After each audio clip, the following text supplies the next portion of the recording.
Shalom, saudara. Saya ingin share mengenai salah satu cincin yang sudah 11 tahun ini lebih menemani saya. Saya tipe orang yang jarang sekali suka pakai aksesoris atau perhiasan, kecuali kalau memang terpaksa. Dan ada salah satu cincin yang saya kenakan, mempunyai sebuah cerita yang khusus di baliknya.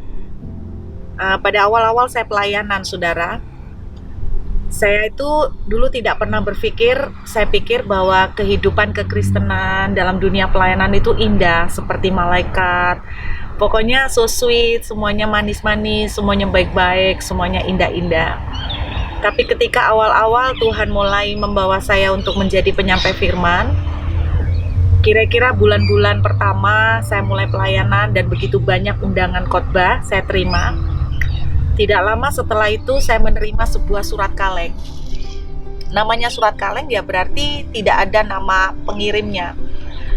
Dan surat kaleng itu tadinya saya berniat untuk menyimpan, tapi suami saya tidak mengizinkan. Karena dia bilang gak perlu untuk nyimpan yang jelek-jelek untuk diinget-inget. Jadi dalam surat itu ada seseorang yang menuliskan maki-makian ke saya. Saya masih ingat nama saya diganti, saudara, menjadi si Dul. Jadi dia bilang begini, "Hey Dul, kamu itu tidak mungkin dipakai Tuhan.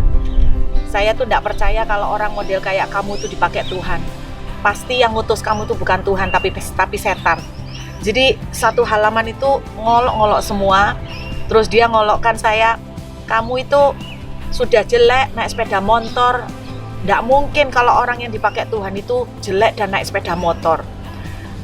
Saya kadang-kadang tuh mikir ya, saudara, berarti orang Kristen itu kalau dipakai Tuhan harus yang naik mobil gitu. Kalau yang naik motor berarti belum tentu dipakai Tuhan.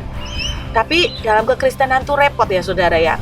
Kalau diberkati, duitnya banyak, berlimpah-limpah, katanya pendetanya ngambil duitnya gereja, ngambil duitnya jemaat.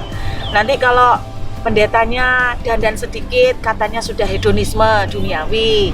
Tapi kalau pendetanya tidak dandan, katanya hidupnya tidak diberkati, banyak masalah, tertekan, pendetanya model orang sumpeng, stres. Repot, saudara. Tapi pada awal-awal pelayanan, saya masih terlalu polos. Dan saya tuh tidak pernah membayangkan bahwa dunia pelayanan bisa sengeri itu juga. Saya menerima surat kaleng itu benar-benar membuat saya sangat terpukul.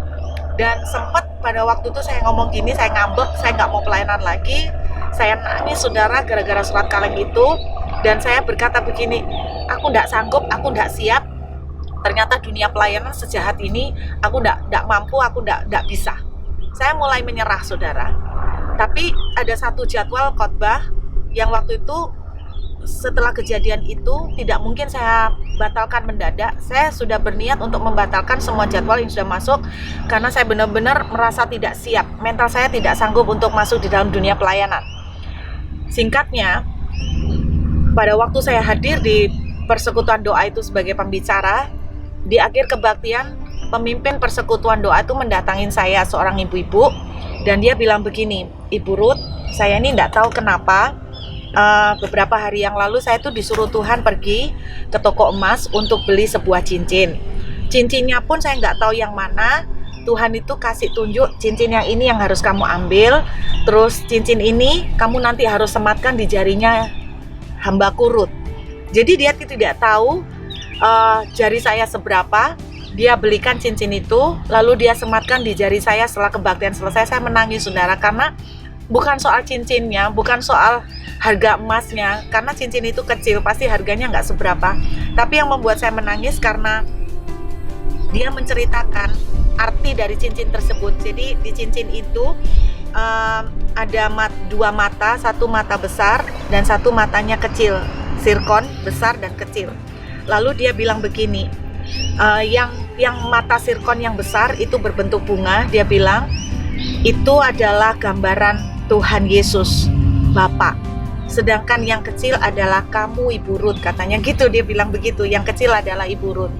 Tuhan suruh saya sematkan cincin ini ke jari ibu untuk menyampaikan pesan dari Tuhan bahwa Ibu Ruth nggak usah takut, karena dia adalah Bapa yang sudah memanggil Ibu. Dia adalah Papa yang akan selalu menyertai dan menemani Ibu. Dia akan bersama dengan Ibu. Jadi Ibu nggak usah merasa lonely, Ibu nggak usah merasa sendirian, Ibu nggak usah merasa bahwa Ibu seperti ada di dalam padang gurun sendirian, karena Tuhan yang memilih dan Tuhan yang akan menyertai Ibu sampai selama-lamanya. Saya menangis, saudara, arti seperti itu. Saya diingatkan Ibrani 13 ayat yang kelima. Tuhan bilang begini, aku sekali-kali tidak akan membiarkan engkau, dan aku sekali-kali tidak akan meninggalkan engkau. Saudara, ini sebuah pengalaman kecil bagi saya, tapi itu berarti banget. Saya cuma ingin mengingatkan kepada semua saudara, apapun yang saudara sedang alamin hari ini, terutama kalau kita tuh sedang lagi susah, kita kan selalu merasa bahwa kita tuh sendirian, kita merasa bahwa Tuhan tinggalkan kita. Enggak, saudara. Firman Tuhan adalah sebuah kebenaran.